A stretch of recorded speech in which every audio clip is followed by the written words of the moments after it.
Worst Raw ever! Fans are angry! What is going on, guys? It is Wrestlelamia here, back with another video. Before we begin, we would like to offer our condolences to the family of Butch Miller of the Bushwhackers, who has passed away at the age of 78. Butch was a certified legend and will be missed by all. Now it's time to look at the Raw after WrestleMania 39 and examine the good, the bad, and the ugly. Be sure to subscribe and hit that notification bell for daily wrestling videos, and follow us on Facebook for exclusive lists. The good. Brock Lesnar turns heel. At the top of Raw, Cody Rhodes challenged Roman Reigns to a WrestleMania rematch. This was outright denied by Reigns. However, Reigns allowed Rhodes to choose a partner for a tag team match against the reigning undisputed champion and Solo Sikoa. Brock Lesnar would make a surprise appearance on Raw, and he would be declared as Rhodes' mystery opponent. The match itself marked Lesnar's first tag match in WWE in almost 20 years, and Lesnar's first featured match on Raw since 2002. However, the match didn't get started as Lesnar would turn on Rhodes and perform a devastating F5. Lesnar would then proceed to destroy Rhodes by performing an F5 through the announce table and then on the ring steps. It now looks like Lesnar vs. Rhodes is WWE's top feud moving forward, which is a solid follow-up feud for both men following WrestleMania 39. It's unknown when the two will collide. Backlash is an option, or WWE may save the match for a stadium show, such as Money in the Bank or SummerSlam. WWE turning Lesnar heel is an interesting move. Lesnar was super over as a babyface, and it does seem like an odd decision to turn him back into a heel. It'll also be interesting to see if WWE will revisit the Lesnar and Paul Heyman pairing, as that could be a great way to go with Lesnar's heel turn. Bad Bunny's new storyline begins. Following Dominic costing Rey Mysterio his match with Austin Theory, WWE did an angle where Dominic and Damian Priest put Bad Bunny through the announce table. This angle received a thunderous reaction from the live crowd, and it looks set that Bad Bunny will team with Rey to take on Dominic and Priest at the Backlash pay-per-view event next month. In relation to Theory, his strong presentation continues, and it looks like the victory over John Cena at WrestleMania has helped him get to the next level in WWE. The only question is, who does Theory feud with next? We'll have to keep watching Raw to find out. Kevin Owens and Sami Zayn's title celebration. The brand new, undisputed WWE Tag Team Champions Kevin Owens and Sami Zayn cut a passionate promo during Raw, and they were eventually challenged by the Street Profits. The two talented teams had an enjoyable match, and it looks like the reign of Owens and Zayn will be an exciting one. WWE definitely needs more credible heel teams for Owens and Zayn, as that's currently a weak aspect of the division, so hopefully WWE will fix this issue over the next few weeks. Matt Riddle returns.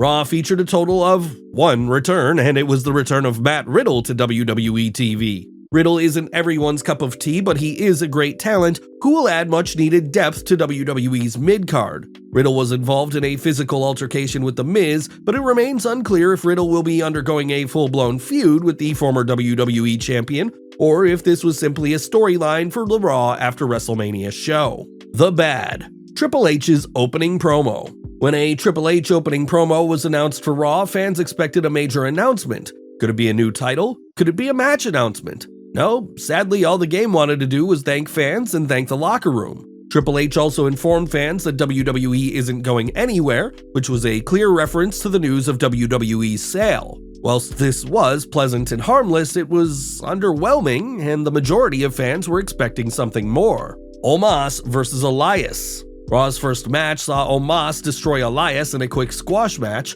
The match was designed to rebuild Omos following his loss to Brock Lesnar, but the issue was that the crowd simply didn't care. Unfortunately, the crowd were utterly silent during the match, and it's evident that if Omos isn't facing a top star such as Lesnar or Bobby Lashley, the crowd simply isn't going to be invested. WWE needs to go back to the drawing board when it comes to Omos and realize that his current presentation isn't working. The presentation of the women.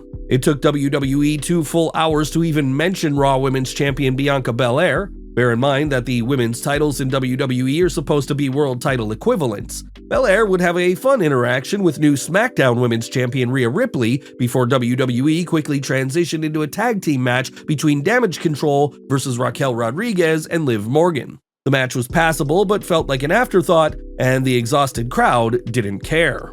It's been clear for the past few months that WWE have put minimal effort in when it comes to the women's division. The star power and match quality is there, but there is a lack of story, and this was unfortunately heavily present during the road to WrestleMania 39. What's going on with Bayley? Fans were surprised when Bayley failed to come out with Damage Control for their tag team match. According to Fightful, Bayley was indeed set to come out with her stable, but her involvement was cut. This has led fans to speculate on what's going on with her, especially after an ominous tweet after WrestleMania 39 which read, "And sometimes the most romantic love story comes to an end by the ugly." Seth Rollins' segment. Without a doubt, one of the worst segments on the show saw Seth Rollins come to the ring, allow fans to sing his song, and then leave. This was a complete waste of time and served zero purpose. This would have been a perfect chance to debut a superstar from NXT, but WWE clearly had other ideas. It was like they had nothing else to book on the show, so decided to randomly have Rollins stall for time. It was truly atrocious. Vince McMahon back in charge. Unfortunately, it looks like Vince McMahon was running the show. According to WrestleVotes on Twitter, the show had a McMahon feel to it, and this was definitely felt throughout the broadcast. This comes just hours after McMahon had claimed in a public interview that he would only be dealing with WWE creative at a high level and wouldn't be in the weeds when it came to WWE's creative output. It was reported by several sources that the show was changed multiple times throughout the broadcast, which is an infamous trait of McMahon, which was heavily criticized throughout his time running the company. Lack of surprises. In the past, the Raw after WrestleMania has notoriously centered around surprise debuts and returns. Outside of a returning Matt Riddle, which was heavily rumored, and a Brock Lesnar heel turn, nothing of note happened on this show. Fans expected names such as Braun Breaker to make his main roster debut, and some fans even believed that Jay White would be making his WWE debut. One surprise that fans were firmly anticipating was the WWE return of Randy Orton. It had been heavily rumored and even reported that Orton was ready to return during WrestleMania weekend, and fans were waiting for Orton to appear on the Raw after Mania. Unfortunately, Orton wasn't on the show, so this likely means that Orton isn't actually medically cleared and still needs time to heal. WWE treated the biggest draw of the year like it wasn't a big deal, and fans quite rightly are now calling out WWE for it on social media. The Raw after Mania has without question lost its spark in recent years, and it looks like WWE don't see the event as a big deal anymore, which is a huge shame, as it was previously the most exciting Raw on WWE's calendar. The past few days have been incredibly newsworthy for WWE, and you would have expected them to go all out with the Raw after Mania, but it was a lackluster show that failed to meet anyone's expectations. There you have it, folks, the good, the bad, and the ugly from the Raw after WrestleMania 39. Don't forget to leave your comments down below, and I'll see you next time back for some more wrestling content.